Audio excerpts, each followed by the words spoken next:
Hey, Foot Clan, let's talk about Loop. Loop is making engagement ring shopping easier with personal service, expert style advice, customization options, and beautiful inspiration to help you find a ring that fits your style and budget. All Loop rings are hand-set, individually screened by their team of experts, and meet the highest quality standards. Finding her ring is a big decision. So here's $100 off your ring to free up dollars for that special night. Just go to loopjewelry.com/pages/footballers and use the code footballers.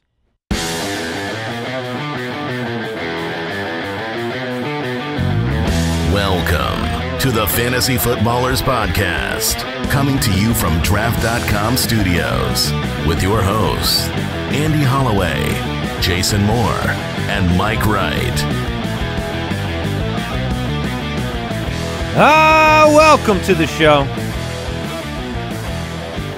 Just a few of my closest friends. Just the three of us. You're not counting Brooks? Just the four of us. What about Baby Josh? That's enough already. Baby Josh doesn't count.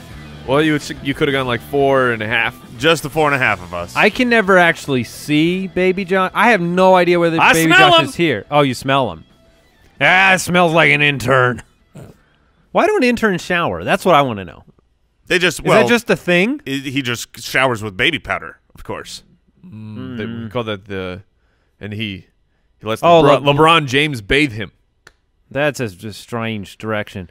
Thursday, November 15th. Welcome to the Fantasy Footballers Podcast. We have a great quick question. Fantasy forecast on the show. Starts of the week. Ooh. And Jason's boom boom kicker, of course. Jam-packed show. Jay, did you remember that's today? Oh yeah. Okay. He's probably smirking because he came up with some elaborate, beautiful wordsmithing rhyme. Oh no, certainly not. I'm just ashamed of Look, the Cougars got a hold of Adam Vinatieri last week. And Are you saying you're embarrassed because you didn't perform? Oh no! No, I'm just saying kickers are the worst part of fantasy football. Get rid of them from your league. Roses are red, violets are blue. Kickers for me, kickers for you. Jason hates kickers, so should you. Twitter.com. That's a cool site. We're on there at the FF Ballers. You can follow Jason at JasonFFL. Follow me at Andy Holloway. Follow Mike at FF Hitman. The website's thefantasyfootballers.com where you can submit questions. Yesterday we had a big mailbag show. You can find us on Instagram. The community's jointhefoot.com. Look, we've got a list of websites you could go to. It'll take you, 20 minutes to get through them, but it's worth it. So many websites. It's worth it. Congratulations to the winner, who I don't know your name yet, but the Saquon Barkley jersey, that is over. Oh, nice. Yeah, so somebody's won that. I don't know who it is yet. We'll figure it out. We'll say your name on the air. We'll ship you a signed Saquon Barkley jersey, and we'll have a Megalodon giveaway up very soon. Look, I know what some of the items are for the Megalodon giveaway. It's going to be serious. Is that because you're the one who purchased them? Maybe. Because I don't know what they are. Oh, they good. Do you want a hint? Do you want to tell people?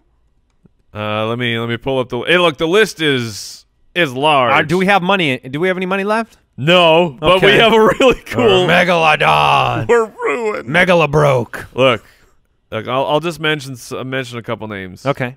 Hopkins, All right. Thomas, Yeah. Dalvin. I could go on, but I'm going to stop right there. It's Wow. going to be legit. That sounds And pretty good, lit. Brooks. You cannot win that. Okay. Yeah. We're not eligible. When will that be up? Soon. Soon. Okay. Megala soon. Don't know for Has sure. anyone seen the Meg yet? I have not. Those con artists stealing our brand? Not a sponsor. Well, we should have at least been extras in that movie. At least. Quick question. Today's quick question, by the way, comes from the Reddit community out there.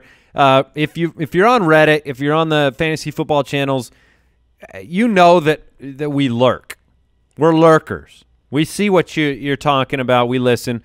We've done some. We did an AMA on there, and I like checking in with the Redditors. So what we did this time is we posted and asked for a quick question, and whatever got voted the highest is the quick question of the day. So here you go. Who is the player that will be on most championship winning teams? This is fun thing to look at the end of every season. Alvin Kamara had a big role last year in championships. Yep. So Todd Gurley. Yeah, Todd Gurley was decent. Yeah, kind of decent. Who is the player that you think will be on the most championship-winning teams this year? We're heading into Week 11. That's 6 weeks left. Yeah, usually the most common are later drafted running backs who pop and hit hard. This guy wasn't super late. I mean, he was early. He was, but he was back of the first, maybe fell to the second in some leagues. But when I'm just looking at, all of the, different variables coming together at the same time, it's Christian McCaffrey. He is the clear-cut workhorse back. He's been excellent this year. Half-point format, he's the running back 7 on the season. I believe he's got 5 touchdowns in the last 2 games. They got rid of C.J. Anderson. And his playoff schedule is – I mean, we've talked about it with Cam. You could put Cam in this conversation too because – This conversation? No, what? I like it. No. What? I'm not. I told you guys before the show I didn't get a lot of sleep last night, so I would expect more of the same. So here's the playoff schedule starting Week 13. Week 13, the Panthers play Tampa Bay, who Christian McCaffrey just torched, then Cleveland, then the Saints, that's going to be a high-scoring game, and Atlanta in championship week. Oh, my. So, he's been a target in a couple different leagues. I've not been able to acquire him, but I have no doubt that I'll be facing him in fantasy playoffs because I've faced him like 4 times this year already, and it's not fun. He's very good. I'm actually gonna maybe not the name you'd expect, but I'm gonna throw Odell Beckham Jr.'s name out there as the name I think will be on a lot of fantasy championship rosters, mostly because if you bought him lower because of the way the offense was performing, he's been great. From Week 5 on, he's the number 3 overall fantasy wide receiver. He's scoring. They're force-feeding him. And Odell Beckham Jr. is everything you hoped he would be, despite the offense. And I think it continues. They have a very juicy playoff schedule as well, some opportunities there. And I don't have to worry about whether they're going to bench guys because they're making the playoffs. Yeah, I believe they play the Colts in the championship week, so that's a very nice thing to hear. And for me, it's James Conner. He fell into the laps of nearly everyone who had him. I know some people traded for him, but I would say the majority of fantasy players scooped him right up off of the waiver wire, which means it's legitimately possible that you have Melvin Gordon, Christian McCaffrey, and James Conner all on one team. Free, like Jason said, waiver wire running backs who pop and become top 5 guys like Alvin Kamara did last night. That carries you, and I think usually it happens like halfway through a season. Guys like Nick Chubb, but James Conner was before Week 1 and has absolutely shaken things up. I think that answer is the most likely to be accurate because of the fact of what you said. You could end up with, if you drafted a Gurley, well, hopefully not Bell, but if you drafted Gurley or Hunt or Kamara, Barkley, and then you got to pair him with Conner, that's just very, very powerful for winning a fantasy title. Yes. And now the pathway is perfectly clear for Conner to continue dominating. Not a lot of news. We'll get into it during the matchups today. So we'll progress and jump right in. Fantasy Forecast. Couple of reminders. We have the Thursday night game. We previewed it on yesterday's show, but take your Thursday night players out of the flex spot, put them in a dedicated positional spot so that you have more flexibility later. We remind you every Thursday. And further on that, if you have a Monday night or a Sunday night player, we don't talk about this too often, but it's good practice to put those players into your flex position so that should something happen, you have the ability to pivot to a running back or a wide receiver or a tight end, someone else that can be used in that flex, get them out of your running back wide receiver slot. That's such good advice, Jason. Yes. Mike, as always, will be on Sunday live 1 hour before kickoff on YouTube, youtube.com/thefantasyfootballers. Check it out. Subscribe, click the bell, and we'll let you know when Mike is live. This bell will show up. It will toll. Oh, yes. Did I throw you off your game? Just a moment of silence for those, for those that drafted Le'Veon. Yeah. The 4-5 Cowboys take on the 4-5 Falcons. This game is in Atlanta. The over-under is 48 points. The Falcons are 3-point favorites. Let's break down the matchup. Matt Ryan right now is averaging the most passing yards per game despite the disappointing performance last week in Cleveland. And this is an important game. Both teams fighting for a playoff spot. If you lose this game, you're probably not making the playoffs. Both teams 4-5. They need a win. So where will they turn for fantasy value purposes? Where will we find value? I think there's quite a bit of value to be had because the game is in Atlanta. Dallas's defense won't be quite as good, and Atlanta's offense will be better, which means if they're scoring and the new Dak with Cooper combo has to keep up, I think you're going to have a lot of fantasy relevance here. Usually it's Zeke and Zeke only, and then it's multiple pieces from the Falcons. But I think you can start. I'll start with Austin Hooper. I think he's actually in a week with a lot of bye weeks. Obviously, he's coming off a great game, but that was after 2 duds in a row. This matchup bodes well for him. Dallas is middle of the pack, being at home and a high over-under. I think Hooper is definitely a guy you probably should start this week. And we'll talk about 3 of the players from this matchup in our Starts of the Week segment. Woo! But I'm definitely with you. I'm chasing the receptions from Hooper. I mean, when you decide on a tight end, let me ask you this.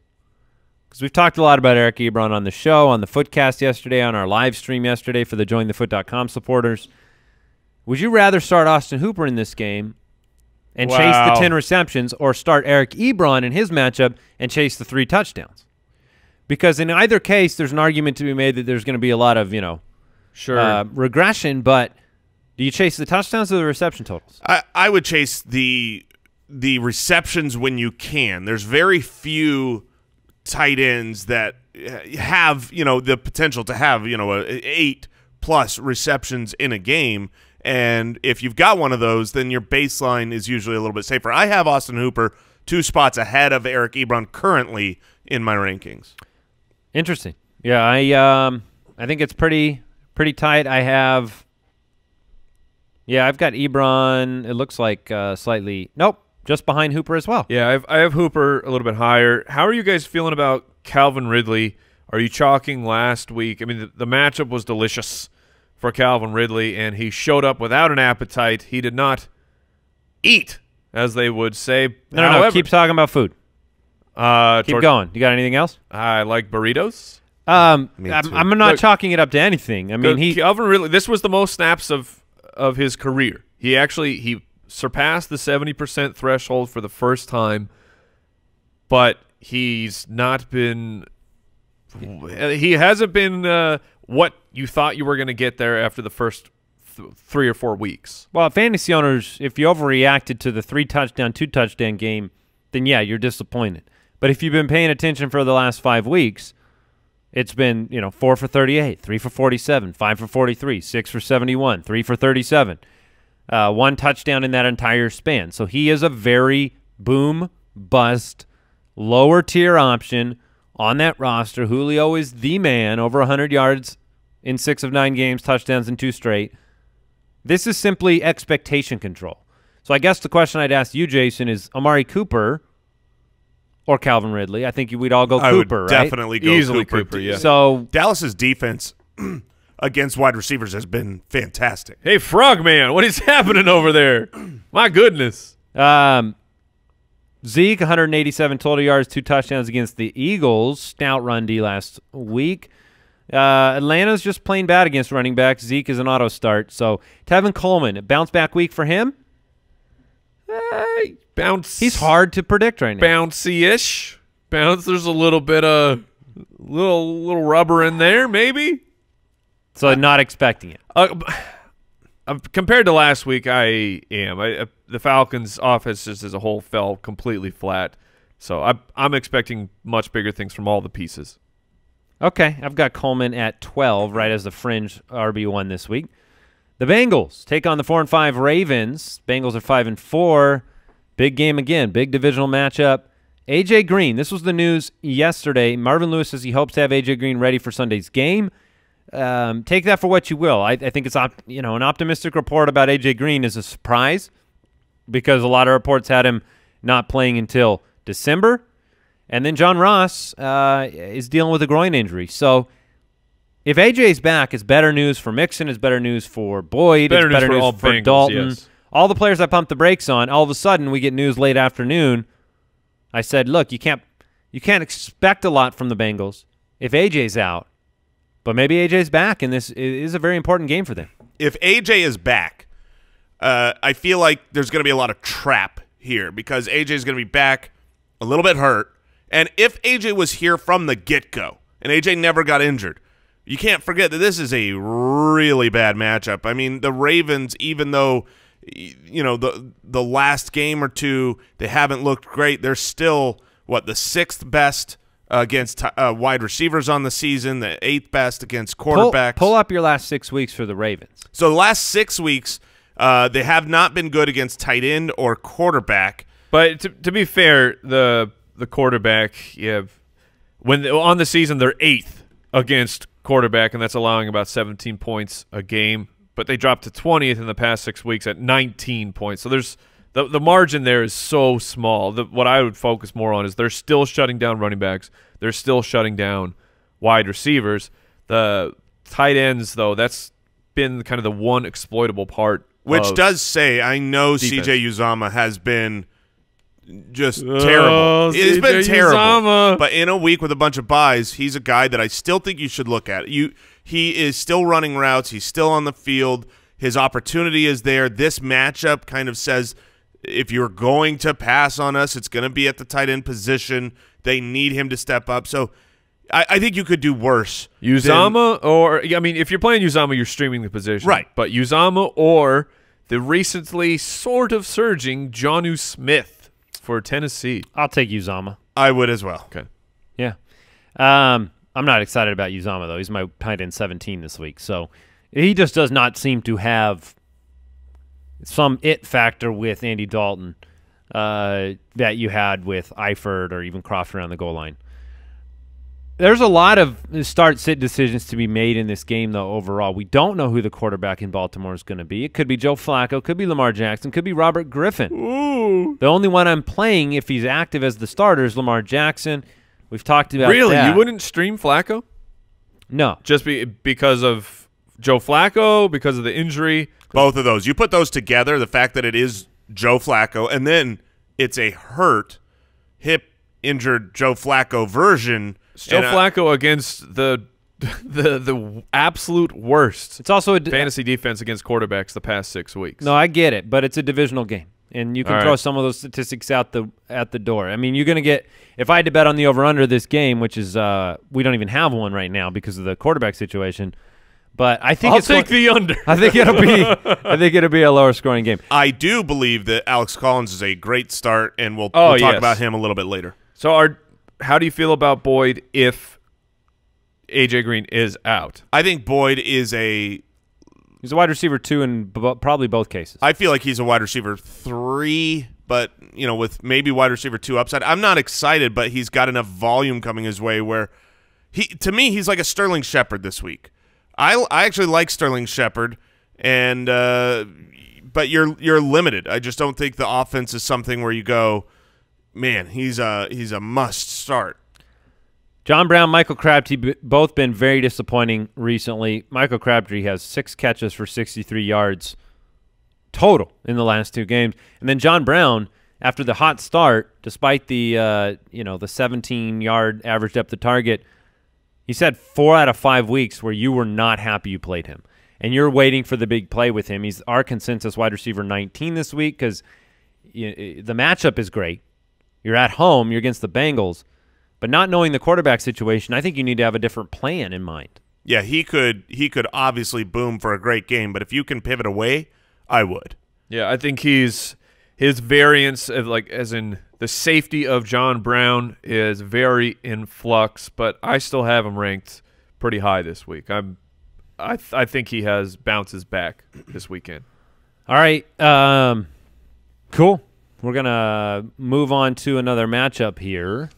Before we do, look, you're getting together with your loved ones this Thanksgiving. You can discover more about the genetic connections you share with 23andMe. 23andMe is a super cool service. All three of us have used it. In fact, we've all done it. We did it years ago. I don't know who was the most recent, but I was like 5 years ago.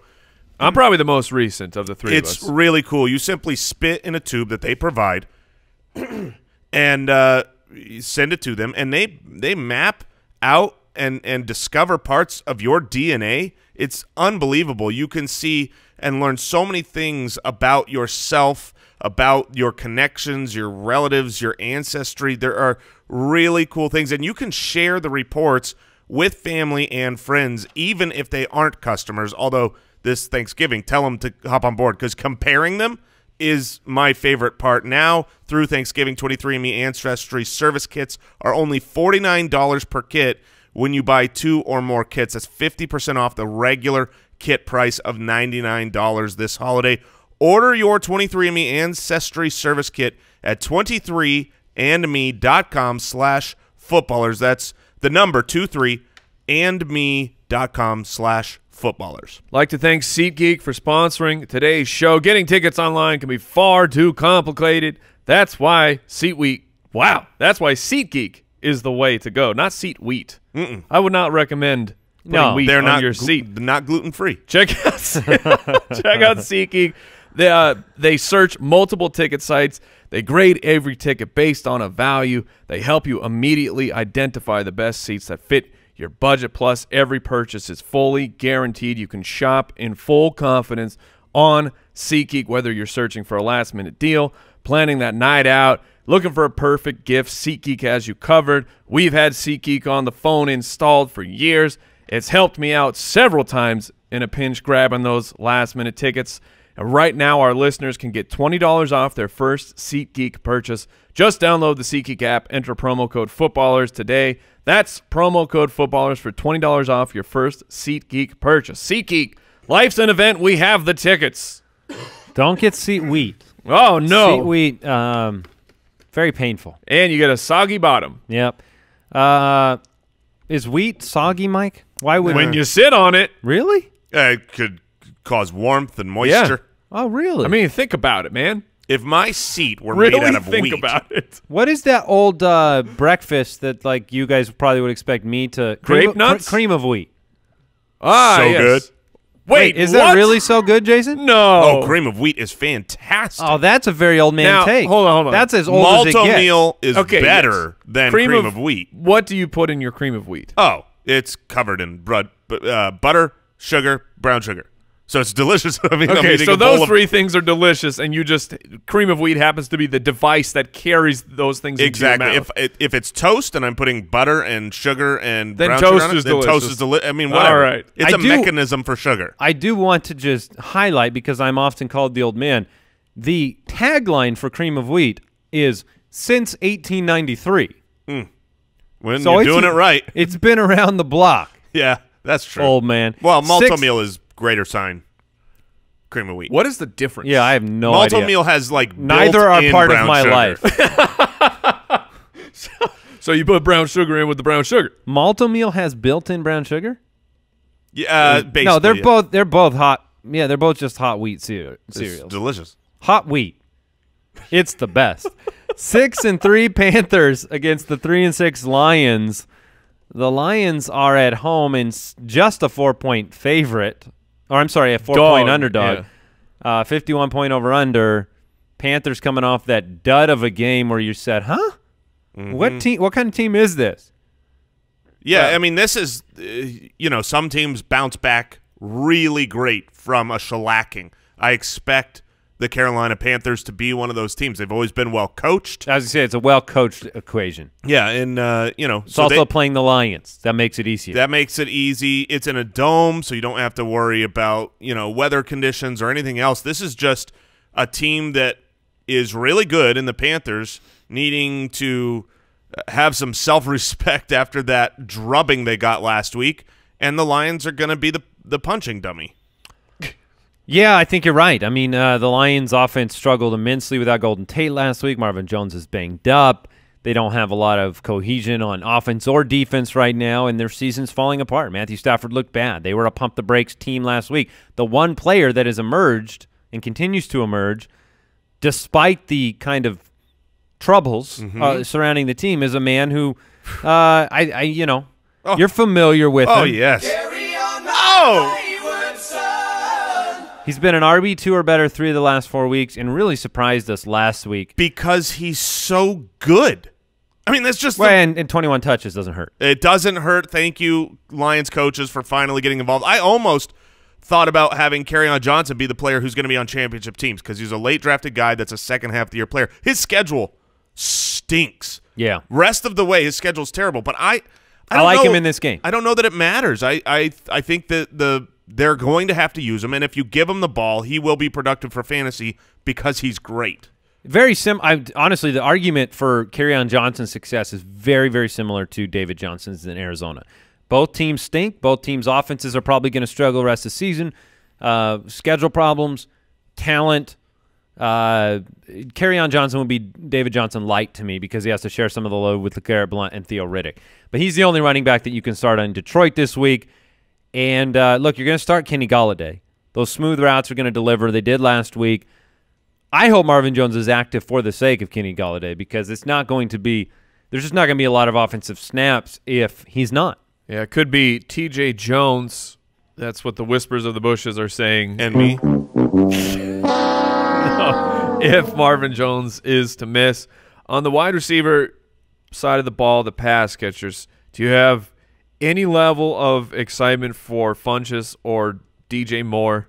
I mean, Funchess has he's got a solid matchup. The last 6 weeks, the Lions' defense is dead last against fantasy wide receivers, 27th against the quarterback. If you were to look, we've got data in our show docs of the season defense and the last 6 weeks defense, and if you look, it's a complete inverse of being bad at stopping the run, but pretty good against wide receivers, tight ends, quarterbacks, to a complete flip where you're terrible against those, but you're actually top 12 against the run. This is not an accident. This happened. If you look at the data, specifically when they traded for Snacks Harrison, that flipped everything. All of a sudden, they were able to stop the run, but since teams couldn't run on them, they were like, oh, you know what? I can actually throw the ball on them pretty easily. So that's where I think your DJ Moore, Devin Funchess, Cam bounce back is not a bad play here.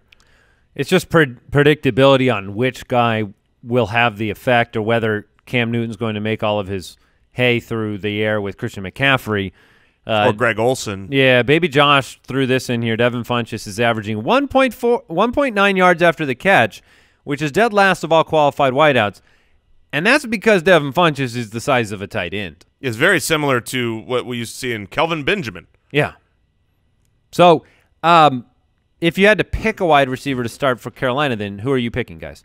It would still be Funchess for me. I'm going to stick with the targets over the talent. Yeah, I think I go DJ Moore. Yeah, the targets not really there either. 13 targets total in the past 3 games combined for Devin Funchess. Is that still greater than DJ Moore's? Probably. Yeah, that's. I don't know if it is. Yeah, it might not be. I mean, 13 is a pretty low number there. But yeah, I have Funchess about 10 spots higher than DJ Moore in my rankings. Last question. DJ Moore, 10 receptions over the last 3 games. I mean, but it's not been great. Last question. If Marvin Jones is healthy and active and practicing, which we'll keep you up to date on this show each and every day, are you going to play him in the game? No. You're not? I prefer not to. Yeah, I think that there's a lot of players. I mean, he'll be in that wide receiver 3 range, so can you start him? Yes. Like, I'd rather start John Brown than Marvin Jones. I would as well. Yeah, I mean, I'd water bet you if I thought Marvin Jones was going to play, but he's not. The Titans, 5-4, taking on the 4-5 Colts. Colts are 2-point favorites at home, 48-point over/under. The Titans' odd season continues. Divisional matchup. Marcus Mariota, I know we like him. Right now he's playing a lot better, and that's helping Corey Davis. It's helping Deion Lewis. It's helping everybody involved. If your quarterback's playing poorly, it just trickles down to everybody. So confidence level in Marcus Mariota as a streamer this week, I think we all Very feel high, yeah. pretty comfortable. Where is he on your rankings this week? Mariota? Yeah. I have Marcus Mariota. Because I got him outside the top 12. Yeah, he's 20 right now for me, but I don't think this is a bad matchup. I mean, when you've got a guy ranked 20, you're like, oh, he's not a quarterback 1. But the problem is there's 20 good options, and any of them can finish as a quarterback 1. The matchup here is pretty good. You do wonder if, how much are the Colts going to be able to score on the Titans, whose defense has been really good. They've been number 1 against tight end, which, of course, is the only position Andrew Luck throws to. But even though we're 11 weeks in, it's a little bit of a misnomer because I remember Andy and I were looking this up in the studio a couple days ago, and it was like everybody that has played against the tight end, the teams that they've played just haven't had tight ends at all. And yeah, when Tennessee's they did, great against them, but it's like Buffalo. Yeah, here's their list. Miami, so no tight ends. Right. Houston, pretty much no tight ends, especially week 2. Jacksonville, no tight ends. Then Philly. Well, you got Zach Ertz. And they gave up 12 receptions and 125 yards to the tight end position. Then Buffalo again, the Chargers, the Cowboys, and then the Patriots last week without Gronk. So it's like they're first, but not really. Yeah, I would be willing to start both Ebron and Jack Doyle. Only because Andrew Luck throws to the tight end so often. Now, Kyle, our editor, he went through all the game film over the last 2 games, looked at the red zone routes run. Ebron ran 9 red zone routes. Jack Doyle ran 8. Those are the numbers I care about the most. So right now, there is a connection between Andrew Luck and Eric Ebron. That's why he's on pace to break the tight end or tie the tight end touchdown record. I'm willing to start him. You do risk. I mean, you run risk. He ran 38. Yes. He was on the field for 38% of snaps after being a 100% player before Jack Doyle returned. But he's come out and said, hey, he's cool with that. Well, because he's catching touchdowns. Exactly. If the touchdowns disappear, Eric Ebron is not going to be cool with it. Yeah, so they're going to give him more touchdowns. I hear it's fun to score touchdowns in the NFL. It's funny. I still have Jack Doyle 1 spot ahead of Ebron in my rankings just from it's kind of that conversation we had earlier. Would you rather chase the receptions or the touchdowns? And if you can chase receptions and targets, which you can with Jack Doyle, I think the baseline, the odds are more in your favor. Is Corey Davis the truth in this game? Is he a wide receiver 2 or a wide receiver 3 rest of season? Oh, rest of season? I think he's a 2 rest of season. I'm going to go 3 because he finds a way of disappearing. He does. But for me, it's the confidence in Marcus Mariota being actually back to competent. And you think that continues too? Yes. Huh. On the basis of just Health. Okay. Got it. Marlon Mack last week, 12 for 29. Not good. Titans are they're difficult to It's run not against. a good matchup. I'm not loving Marlon Mack this week. Marlon Mack or Kerryon? Kerryon. Yeah, for sure. Marlon Mack or Joe Mixon against Baltimore? Mixon. Yeah, it's Mixon's every week, no matter Deion what. Lewis in this same matchup or Marlon Mack? That's a very interesting question. Deion Lewis his floor is very safe to me because of the opportunities. He's the #1 guy. He's the primary running back for the Tennessee Titans, but he is a bit capped. Deion Lewis, wow. Is this Baby Josh really? 1 rushing touchdown for Deion Lewis? Man, that's horrific. And Derrick Henry still has that role, is able to succeed apparently, because that's what Derrick Henry has done the past couple weeks. So Deion Lewis is safer than Mack, but he doesn't have the huge upside. Deion Lewis still had 20 carries. Yeah, that's what I'm saying. He's great. His floor is excellent. And this is the type of matchup where he could be involved in the passing game more. Like last week, they were in charge. So I think this is a good Deion Lewis game. All right, you guys ready to move on to another matchup? Yep. Let's talk about the Buccaneers at 3-6 taking on the 2-7 Giants, 52-point over/under. So despite the teams playing, the records involved, Giants are 1.5-point favorites at home after Eli Manning put up a nice performance last week. And there are fantasy points to be had in this game. There are players that you want and you want to start. We'll talk a little bit about Eli Manning and his upside this week. Right now he's our consensus quarterback 15 on the week, facing a Tennessee defense that probably takes it as a great compliment to be even referred to as a defense at this point. But what do we expect from both sides of the ball? Especially, let's start with Tampa. Ryan Fitzpatrick last week, 403 passing yards, 0 touchdowns. Strange game. Mike Evans, Deshaun Jackson, Chris Godwin, Adam Humphries, O.J. Howard. Where's your confidence level on these pass catchers after last week's kind of strange performance? I'm completely the same. For me, it's so anomalous to throw for over 400 yards. I mean, you like that part. Yeah, you just got to take the probability. And a guy who throws for 400 yards, the fact that he didn't have at least 2 scores is extremely shocking. So I'm still good playing all these guys. Ryan Fitzmagic, you still stream him. Evans is right back in there. I think the more interesting question is Jacquizz Rodgers and Peyton Barber, because we're in dire straits here. People need running backs to play. Peyton Barber has been fine, 13 for 61 on the ground this past week. However, the big outlier, if you want to know where Ryan Fitzpatrick's yards went, you had Tampa Bay Buccaneer players and you went, wait, he had 400 yards, but my guys sucked. 8 receptions for 102 yards for Jacquizz Rodgers. Break the glass. Is this? Are you going to keep the glass shattered, or are you picking it up? That really depends, I think, in this matchup on what you expect from the Giants at home. And the fact that they're favored in Vegas, the fact that the defense struggles, you do have some upside to Jacquizz Rodgers. Like if you're staring down Jacquizz or TJ Yeldon this week or Theo Riddick, are you playing him over both those guys? Ooh. PPR league, Theo Riddick or Jacquizz? Yeah, I mean, at that point, I would. I have Theo just slightly higher. I was going to say, I think I would still go Theo Riddick here.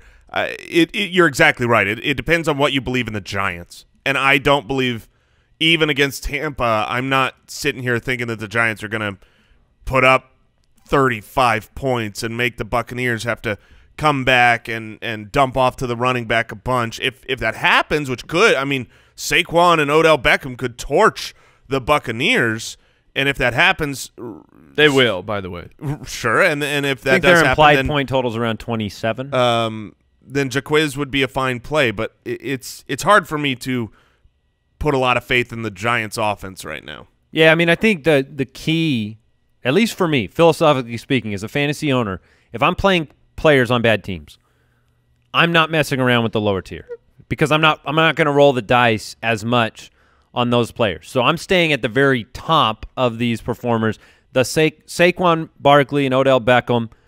My confidence level on Sterling Shepard and Evan Engram is more of the dart throw, is more of the coin flip. Even if the matchup's good, then it is confident. Sterling Shepard, I think we should talk about him because he's been sneaky good as far as, you know, he's getting the targets that you look for.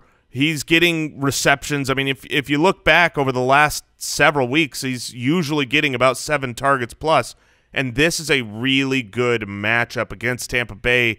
I think Shepard could be one of those fringe flex type plays on a bye week where you're deciding, do I like Shepard this week? Do I not? I think if you're in that position where you're comparing him against other meh players on your bench, I would usually lean Shepard in that situation. I'm less confident. Mike, where do you stand on that? I mean, I think with Evan Ingram's return, you know, if Shepard doesn't score last week, he only had 3 targets on the day. Corey Coleman had 1 target. Sure, but do you feel okay with him? I still feel okay with him. Last week, yeah, it was rough, only 3 targets, but Jason's right, 8, 7. Those were Ingram-less weeks, though. It's been since week 2 that he hasn't had at least 7 targets in a game. 7, 10, yeah. 7, 7, 8, 8. Evan Engram is you don't factor Engram in at all, Jay? I mean, because he was missing him, he was missing other options. I'm just asking the question. Well, Evan Engram was back for some of those games. I mean, 2 weeks ago when he had 8 targets, Evan Engram was there. Yeah, Ingram's been back for 3 games. Calvin Ridley or Sterling Shepard? Calvin Ooh, Ridley. that's a good one. I'll go Calvin Ridley. Engram is a curious case because he's actually getting a little bit ahead of it, but he's my start of the week at the tight end position because we're trying to find guys who might be off the waiver wire. At least that's what I'm talking about. And he's still good. His yards per reception this season, it's gone way down. He's only at 9.1 yards per reception. It was a much better situation last year. But it's like Eli Manning completely forgets that Engram is a huge mismatch for the defense. Yeah. All game. Till the end of and the then the final 2 minutes, he goes, oh yeah, I remember you, Engram. Here's the ball. He's just playing dead. It's possum. We're not going to throw to him. We're not going to throw to him, and then when you need it in the last 2 minutes, you're like, ha-ha! You forgot about him. It actually concerns me quite a bit. I mean, Baby Josh pointed out his yards per reception's down this year because at the end of the game, what is he looking for? You know Eli's end-of-game strategy is check down city. It's Saquon Barkley check down. If ever Engram represents check down city to him, that's bad for fantasy owners. It makes me wonder about his total health picture, but I do agree. I mean, he's an upside guy because he's super talented. But Eli has to stay upright, and Engram has to run down the field for that to happen. O.J. Howard, we should bring him up as well in this game. He's fine. He's leading the way in yards per reception at the tight end position, and he is a fine play. I wanted to make him my start of the week, but he was, look, he's an auto start. But because last week you only got 15 yards and you're like, oh, that I can't trust him. You can't trust any tight end. I mean, you really can't. So other than, Kelsey and Ertz, you can't trust anyone. So go ahead and put in the guy that has the ceiling of an O.J. Howard in this matchup. All right. Feel like we talked about that one quite a bit. Texans, Redskins, 6-3 Texans, 6-3 Redskins. 2 playoff-bound teams right now. And this is a 42.5 point over-under. That's very low. That's a very low over-under. Expecting good defense in this game. Redskins are 3-point home favorites. What do fantasy owners do with Lamar Miller? Last week was a very strange game. It was you have the Texans performing well, winning games, leading the division. Lamar Miller, 2 straight 100-yard games, and all of a sudden Alfred Blue makes his appearance, stepping in. It's like the understudy, right? Like you expect the main actor to come out on stage, and they're like, no, we're going to give this performance to Alfred Blue today. and you're not really I mean, it's not impressive The on role stage. of Hamilton today will be Alfred Blue. Oh! No. These are $1,000 tickets. But how do you reconcile, how do you deal with the uncertainty surrounding Miller? Because the upside's great if they give him the carries. This is a game they need to win against a very good team. Matchup is pretty rough for the running backs. I'll play Lamar Miller. I'm going to chalk up the 2 weeks ago, the game against Denver, the lack of volume. Head coach O'Brien said we don't want to run him into the ground. Okay, fine. You gave him that week off, basically. He's had a bye week. Let's see if he's telling the truth. And Maybe he just meant we don't want to run him.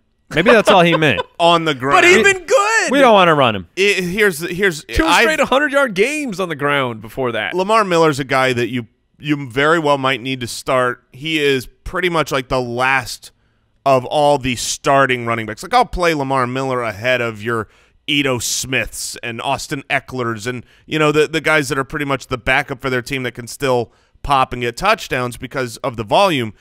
But he's the last. He's, of all the starting running backs who get volume, I'm the least confident here because it's a tough matchup, low over-under, not guaranteed volume with Alfred Blue. There's a lot of ways this could be a terrible game. I'm going to ask you a really gross question, Jason. Lamar, do you eat your toenails? Yes or no? No. They're very crispy. You eat my toenails? Yes, yours in particular. Okay. What if I put butter and brown sugar on them? Well, then here's the thing. If you put butter and brown sugar, at the very least, they would be upgraded. All right, Lamar Miller or Jordan Howard? Tell the truth. Tell the truth. I would start. Yeah, you Crying, would. weeping. You would start groaning. Oh. Jordan Howard has been so. I'm gonna. I'm going to tweak my rankings to where it's Jordan Howard. Okay. I have Lamar Miller one spot ahead of I Howard. do as well. Do you? I'm looking at that and thinking, I don't want to answer Lamar Miller here. I would play Miller over Howard. This is not a good matchup for running backs in general. Adrian Peterson, look, he's going to be out there on the field. He'll be playing running back for the Washington Redskins. That much we know. He dropped a little bit of a Jason Mooreism today. He said, dealing with the shoulder and ankle injury, he said he is, quote, feeling all the way healthy. All the way healthy? All the way healthy. That's better than moderately healthy. It kind of sounds like he's trying too hard to tell you how he's feeling to me. But at the end of the day, look, Houston's defense is on fire right now. And Washington's offensive line, I mean, they picked up Jonathan Cooper, who has failed everywhere he's been atrocious. Wasn't Not in playing Washington football yet. They picked him up and they started him last week, and I guess I didn't watch him enough because I didn't have the barf bags nearby. But with Jonathan Cooper off the street at guard against this J.J. Watt and Jadeveon Clowney line, no thank you. No thank you. You're starting DeAndre Hopkins, obviously. If you want to start a pass catcher in Washington, Maurice Harris has seen 26 and 18% of the target share the last 2 weeks, and Josh Doctson has scored in the last 2 weeks. Pick your muddy wide receiver 3 fringe poison. Harris. Yeah. Yep. And then Demaryius Thomas, Kiki QT. I got some Twitter feedback. They felt like I was being disrespectful to Kiki's talent when I marginalized Jason's excitement over Kiki. I think he's very talented. I think when you pick a guy that the team probably perceives as, at best, a co-wide receiver 2, I think it's just difficult to predict.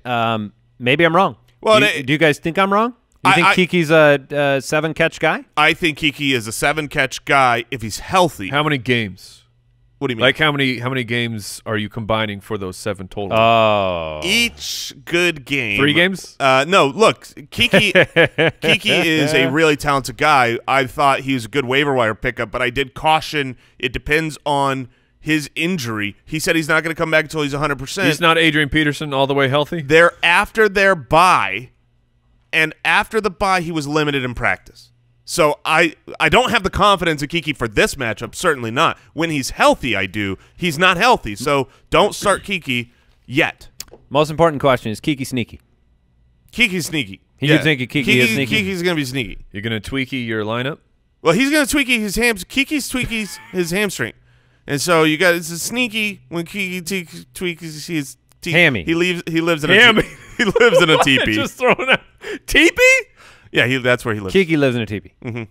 You could have gone with like cheeky. He lives in a cheeky? No, but the words that actually rhyme. Well, you can live in someone's cheeks. All right. I mean, you're the I don't think you songwriter, Mike. can. You got to take some liberties with these rhymes. You're not just, Yeah, well, that's exactly why I got to put my foot down and say that is not a proper rhyme. All right. Let's put this down. Starts of the week. All right. It's like people rhyming door and door. I messed it up. Oh, that was a good one. Yeah, you're really on fire between cheeky and rhyming door with That's a hot one. Get on the flow. Can we back him out of these starts of the week? I'm not Yeah, feeling I'm confident in Mike. Let's start here at the running back position. I'm actually making Kerryon Johnson my start of the week. I love 21 touches. I love 14 carries despite the fact that they were getting boat raced by Chicago last week.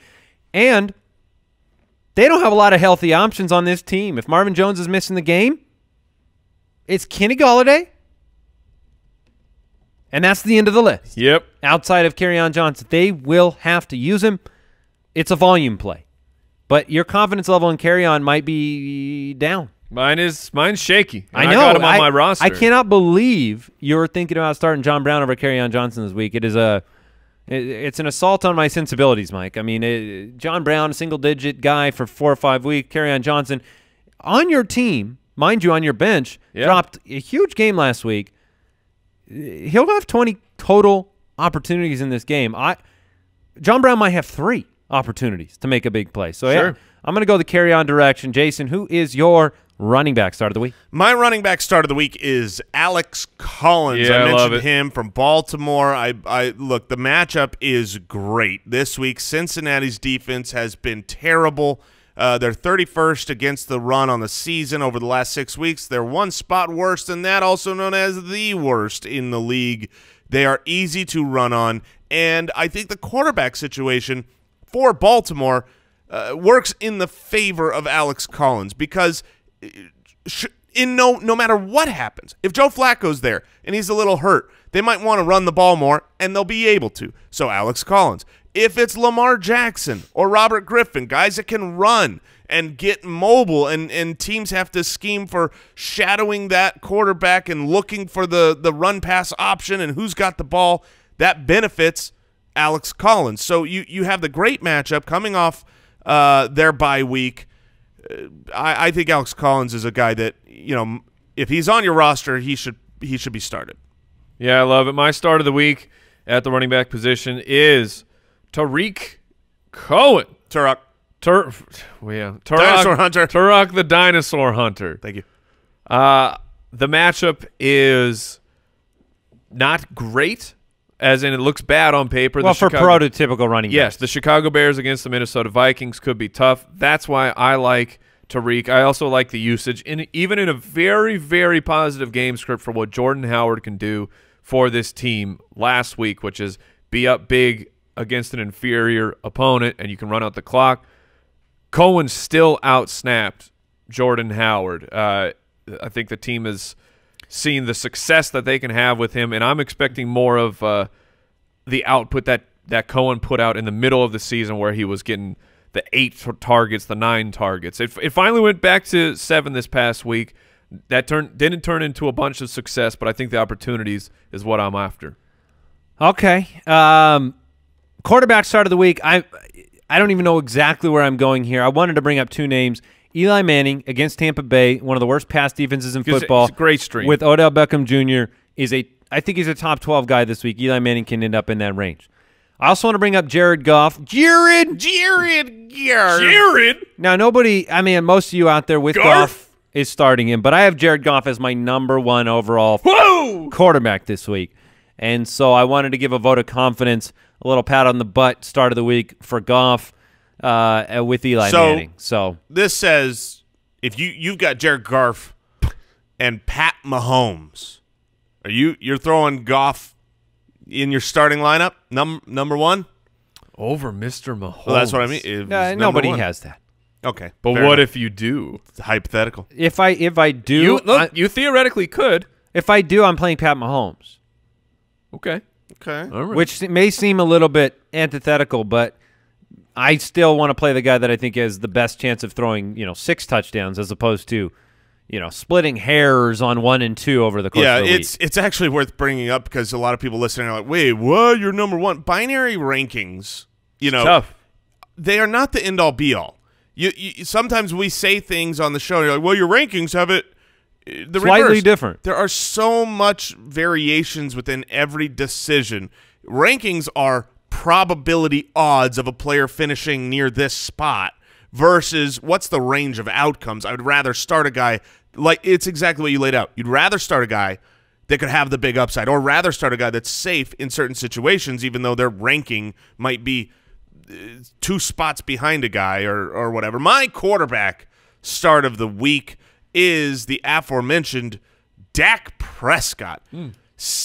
Look, he has been really good, and I think we haven't realized it. Since week 6, this is before Amari Cooper, till now, on a points-per-game basis, he's the #9 quarterback in fantasy football. He's top 10, and he's been fantastic. Now you have him on the road in Atlanta with a great matchup. Atlanta gives up the 4th most quarterback rushing yards, which is what Dak has been doing lately. He's been rushing inside the 10, getting rushing touchdowns. He's got Amari Cooper. They're going to need to keep up with Atlanta. Dak, to me, is he's a quarterback 1 this week. It's an unfortunate truth, considering I'm facing him in one of my leagues and don't want him to be that good, but I think you're right. You're facing him in the league with me because he's my quarterback. Yeah. Why didn't you play Alex Smith against me like you did against somebody else last week? Well, You Sure. Alex Smith's not playing Tampa Bay this week. All right, my start of the week at the quarterback, it's Marcus Mariota. I want in on this action against the Colts. Blake Bortles, Derek Carr, Sam Darnold, all quarterbacks that you wouldn't typically want to start for your fantasy football team, yet against the Colts, they're a good play. Hey, they're raining down top 15 performances, so I like Mariota and the Tennessee offense. All right, where are we moving on to now? Wide receiver? Sure. I'm going with, and this was tough for me. There were several decisions. I could have gone with Corey Davis and him keeping it rolling, but he's too scary. I like Marquez Valdes-Scantling, MVS, tonight in the Thursday night game. I think he's going to score a touchdown. Seattle's been giving him up to the wide receiver position. Randall Cobb is out. Geronimo Allison is done.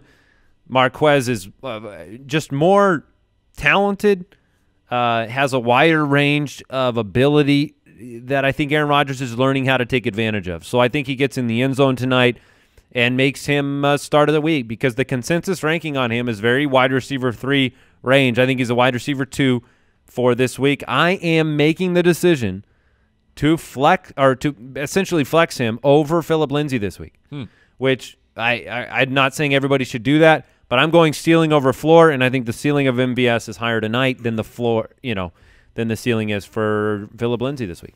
Yeah, I am going with a player that has been overlooked a lot because of the unfathomably putrid start to the year. That is Hall of Famer Larry Fitzgerald.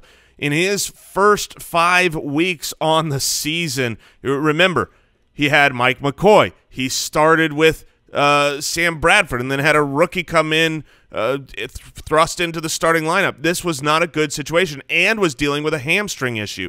During those first 5 games, he was on pace for 54 total receptions on the season. 54. And 563 yards with 0 touchdowns. That's a horrific line. Since that time, in the last 4 games, 2 of which we have a new offensive coordinator who has, in those 2 games, Larry has 22 targets. So I was going to throw in, they're getting 10 more plays a game. Yes, with over Byron 10 more. Leftwich as the offensive coordinator, and that's a big deal. Yeah, that's a huge deal for the #1 target. He's on pace over the last 4 games for 92 receptions, 924 yards, and 8 touchdowns. And I've brought up in the past that Larry Fitzgerald is at this stage in his career, he is so different home and road. He is a great home player. I don't really love starting him on the road. He just gets jacked up for the hometown crowd, and this is a matchup against Oakland at home with the new coordinator where I think Larry Fitzgerald's going to be a great play this week. I actually agree. I like Larry this week. My wide receiver, I'm hanging. I'm hanging with Mr. Cooper, Amari Cooper. Thank you. Since joining the Dallas Cowboys, he's averaging 9 targets a game, about 5 receptions a game. Like Jason said, Dak is playing better and is in a very good spot. Amari Cooper is getting the volume that we had hoped he would get in Oakland, but he's actually getting it now with Dallas after they made the big trade, so I like him this week. It helps Dak a lot. Yes. We knew it would do that. We didn't know if it would give Amari the value, but it seems to be. And then my tight end start of the week, I'm chasing the 10 receptions. I'm going with Austin Hooper against Dallas. Dallas is 22nd against the tight end position this year, and Hooper was a target monster last week. So locking down Austin Hooper of Atlanta for my tight end start of the week. When you're making that tough decision, I like him more than Hireman. I like him more than Uzama. I like him more than those middling tight ends. Yeah, no, I agree. I was considering Austin Hooper for my tight end start of the week. I'm going to do the exact same thing you're doing and really chase the targets, chase the routes, chase the snap percentages. And I'm going to make Jack Doyle my tight end start of the week. You look on paper and you say, I mean, we brought this up, the Tennessee defense, #1 against tight end. It's terrible. It's atrocious. They haven't really faced any tight ends except once, and when they did, they gave up plenty of yards to them. Now they face a team of tight ends. Now they face a team of tight ends. It's gross in the sense that he has not done much to put confidence, but like we say all the time, most tight ends haven't done enough to give you supreme confidence, so I'm going to go with the guy on the field. This week, I'm playing him ahead of Eric Ebron. and he's my start of the week. Mike, you've got a... Oh, the garbage man can. Well, hopefully he doesn't have to be a garbage man this week, but I mentioned it earlier. Evan Engram going with the talents and the opportunity in this game against Tampa Bay. That defense is just so horrific. And of the guys that you can kind of find maybe on your waiver wire, I think Engram is the one who actually has top 5 upside this week. I don't know if he'll finish there, but it's in his range of outcomes, which is it's difficult to find that. All right, those were the start of the weeks. The start of the weeks? Yeah, multiple weeks. The start of the weeks. It's been a rough show. Yeah, it's been a strange one. Oh.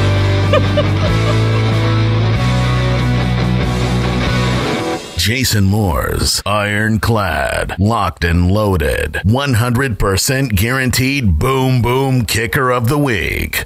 Some teams bounce back after a blowout, you know? I think the Panthers pounce back with the foot of Graham Gano.